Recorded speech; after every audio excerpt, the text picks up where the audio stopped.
আমরা এখন কোথায় এসেছি? এটাই বাস্তব। একদমই হুটহাট প্ল্যানে আমরা সেদিন চলে গিয়েছিলাম মোমোইনে ওয়াটারফলে সুইমিং করতে।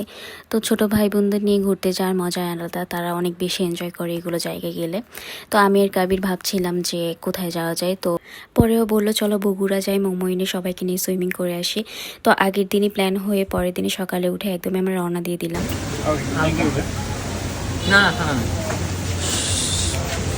আর এর সাথে আমাদের দিয়েছে সুপার পিউরিফাই ওয়াটার, যেটা খেলে মানুষের এনার্জি বাড়তে থাকে। টিকিট কাটার পরে আমরা এখানে কিছু গ্রুপ পিকচার উঠাচ্ছিলাম। আর সেদিনের ওয়েদার এতটাই গরম ছিল, একটু বাতাস ছিল না, আর রোদে আমাদের অবস্থা একদমই বেহাল অবস্থা হয়ে গিয়েছিল। তারপর ভাবলাম আর পিকচার উঠানো যাবে না, এবার আমরা ভিতরে যাই। দেন ভিতরে যাই কিছু স্ন্যাপ নিচ্ছিলাম, আর এইখানে দাঁড়িয়েছিলাম পিকচার ওঠানোর জন্য। আর এতটাই রোদ ছিল, একদম তাকাতেই পারছিলাম না ক্যামেরার দিকে।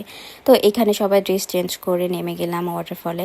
সেদিন আমরা অনেক বেশি এনজয় করেছিলাম, আর রোদ বেশি হওয়ার কারণে পানিগুলো একটু গরম ছিল, কিন্তু এনজয় করতে গেলে এগুলো গরম মাথায় রাখা যাবে না। এখানে আমরা কিছু শ্যুট নিচ্ছিলাম।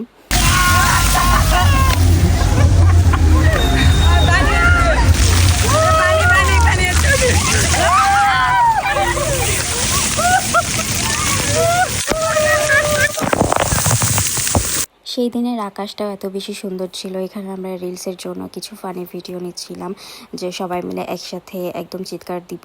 তো তারপরে এই ভিডিওতে আমরা সাকসেসফুল হইতে পারিনি, পরে আরেকটা ভিডিও নেওয়া হয়েছিল। আর এখানে আমি আর কাবির একটু স্ন্যাপ নিচ্ছিলাম। তারপরেও সবার কাছে যেয়ে রিভিউ নিচ্ছিল যে কার কেমন লাগছে। তো এখানে সবাই অনেক বেশি এনজয় করছিল, আর আমাদেরও সেটা দেখে ভালো লাগছিল। আনায়া তো সবসময় আমাদের থেকে যে কোথায় কোথায় চলে যাচ্ছে, ও অনেক বেশি এনজয় করেছে। ও অনেক দিন থেকে আমাকে বলতো যে ওয়াটারফলে যাবে, কিন্তু কখনো হয়নি। এইবার তার মনের আশা পূরণ হয়েছে, এই জন্য ও অনেক বেশি খুশি। এইখানে কাবির আনায়াকে বলছিল যে প্রতীক্ষাকে একটা মেসেজ দাও যে ওকে সবাই আমরা মিস করছি। তা আসলে ওকে আমরা সবাই মিস করেছি অনেক, ওর এক্সামের কারণে ওকে সাথে নেওয়া হয়নি, ওকে আসলে বলাই হয়নি। কারণ আমরা যদি বলি তাহলে ও আসলে যেতে চাইবে বা এক্সাম আর ভালো হবে না, এই জন্য। তো নেক্সট টাইম ওকে নিয়ে যাবো ইনশাল্লাহ। তো এইখানে আমরা লাস্ট বারের মতো একটু ঝর্ণাতে ভিজছিলাম। দেন আমরা ওই পাশের পুলে চলে যাই। এই পাশে আমাদের সব থেকে বেশি মজা হয়েছে, এটা ঢেউগুলো এত বড় বড় ছিল যেন মনে হচ্ছিল আমরা কক্সবাজারের কোনো সমুদ্র সৈকতে আছি। তো এইটার ফিল একদমই সমুদ্র সৈকতের মতোই ছিল, ঢেউগুলো অনেক বড় বড় ছিল, আর সবাই মিলে অনেক মজা করেছি। এই পাশটা আসলে বেশি এনজয় করার মতো।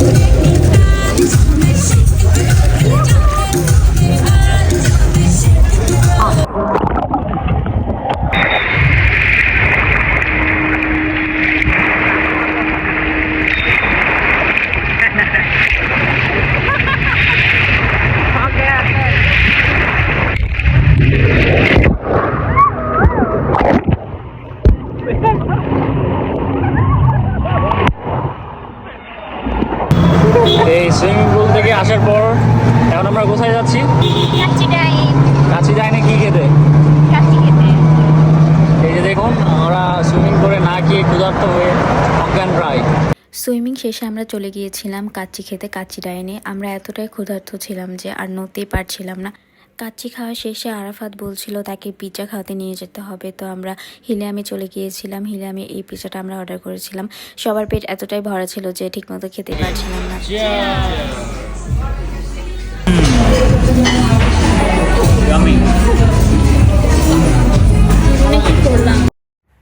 খাওয়া শেষ করে আমরা রওনা দিয়ে দিয়েছিলাম বাড়ির জন্য, কারণ সন্ধ্যা হয়ে গিয়েছিল আর অনেকটা রাস্তা আমাদেরকে যেতে হবে।